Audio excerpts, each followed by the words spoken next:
Hey guys, welcome back. It's Comics with Callaway. It's been a while since I've done a review. This is the last comics haul with all this pandemic going on around the world. This is X-Force number 9 and X-Men number 9. This is more of an X-Force review, but I'm just going to throw X-Men in there as well, just to show the difference in quality, I think, in the writing. Like Hickman's book is just, his book's gotten so boring, and just this big world building thing to make it so epic that it's just fallen flat, and it's just very boring and drawn out, and it's just meh, it's like that. It's like meh, just don't really care. There's nothing happens in the books. It's like he's setting up for this big epic storyline that just doesn't seem to happen. It's like the Marvel way, isn't it? The way Bendis and stuff does their writing, they just events lead into events, and that's what Hickman's writing is feeling like with this X-Men. After House of X, Powers of X, it was really good, and then right from the start, it just fell flat, and it's just boring. And then, so that's my take on that. I've been reading it. I don't know if I'll come back to getting comics again, depending on when they'll come back. I'm not going to get digital issues because I was doing that for a little while there, getting Boom issues on my iTunes app in Australia, and then spent a lot of money on the graphic novels for the Power Ranger books. And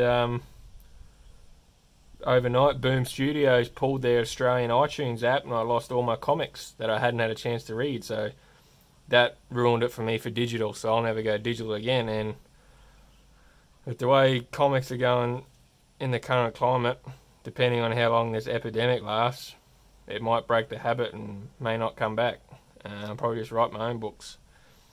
But yeah, Hickman's books, pretty boring. If I do come back after all this, I probably won't be getting Hickman's books. They're not worth it. For the price down Australia, a comic book in Australia is anywhere from $8 to $12. So won't be getting Hickman's books, but I may pick up Percy's X-Force, but we'll see what happens when the industry comes back and see what it's like. But yeah.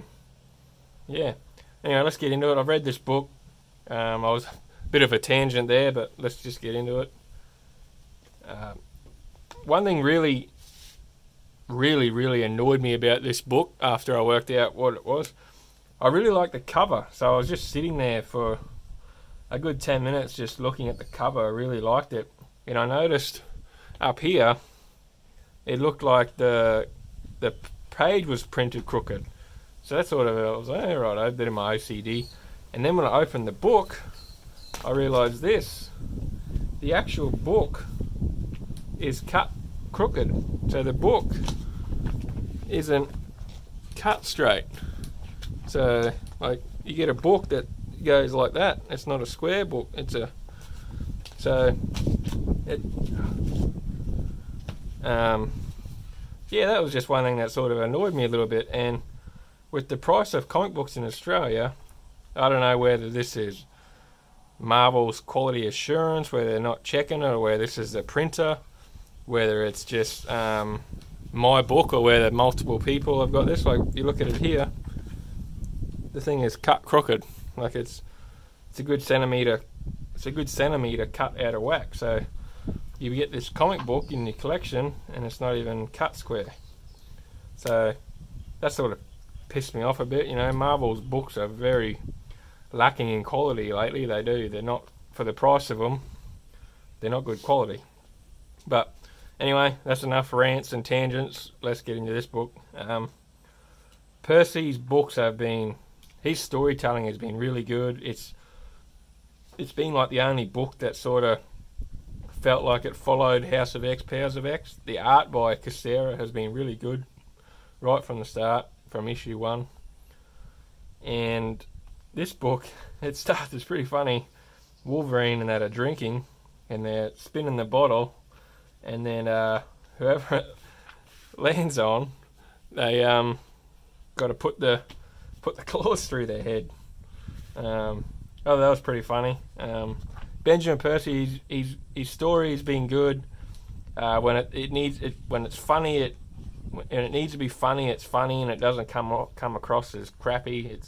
It's good humor, but also then when it needs to get serious, it is serious. The relationship in the previous books between Domino and Colossus, they've been building with sort of their PTSD, if you want to call it that, from Domino being skinned and the ordeal that happened with Colossus. So this book, they're all the mutants on Krakoa are partying in this, whatever you want to call this, in a river and a bar and a band singing here. So they're partying, letting off steam, and then things go wrong. And the X-Force, the group, Wolverine, Domino, and this funny guy here. I'm blanking on his name, sorry.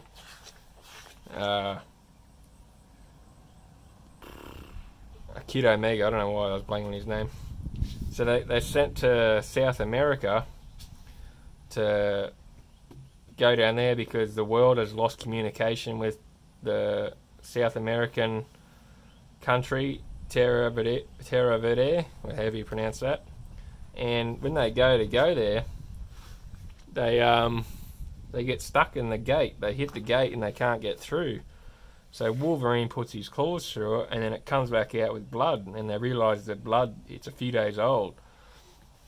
So Kid Omega does his, puts a gun in here, blasts through, and they come through, and we get this. Everyone's died, and it's blocking up the gate, and they get to this presidential manor, and the president's, he's a botanical chandelier, as Domino says. So they've got there, and everything's just overtaken by vines and tree trunks and all that sort of stuff. So these white pages, these are getting a bit too much.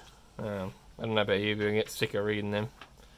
And they're going through and they're trying to figure out why there's no communication, why the country's gone dark.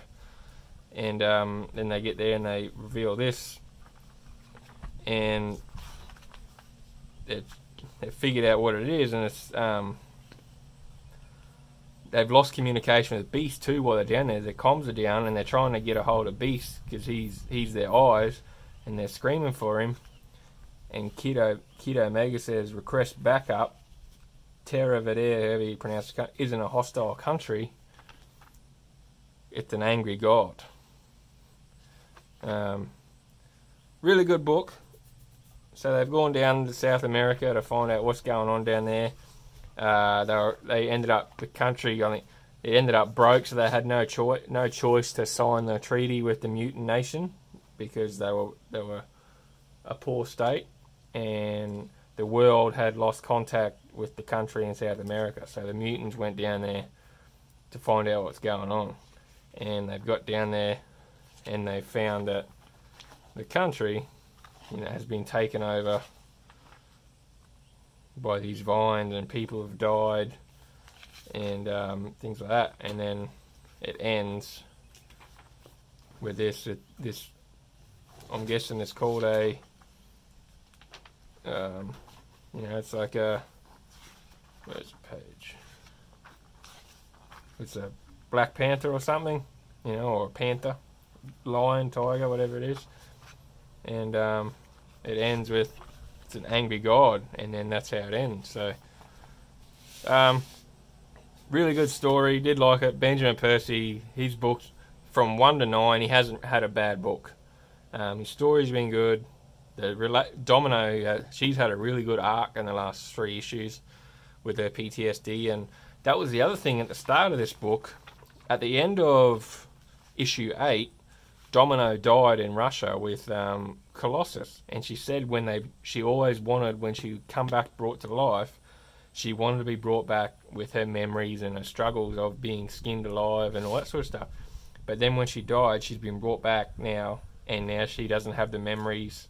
She does, but she doesn't have the PTSD like she's had in the previous issues, and that's one thing that Wolverine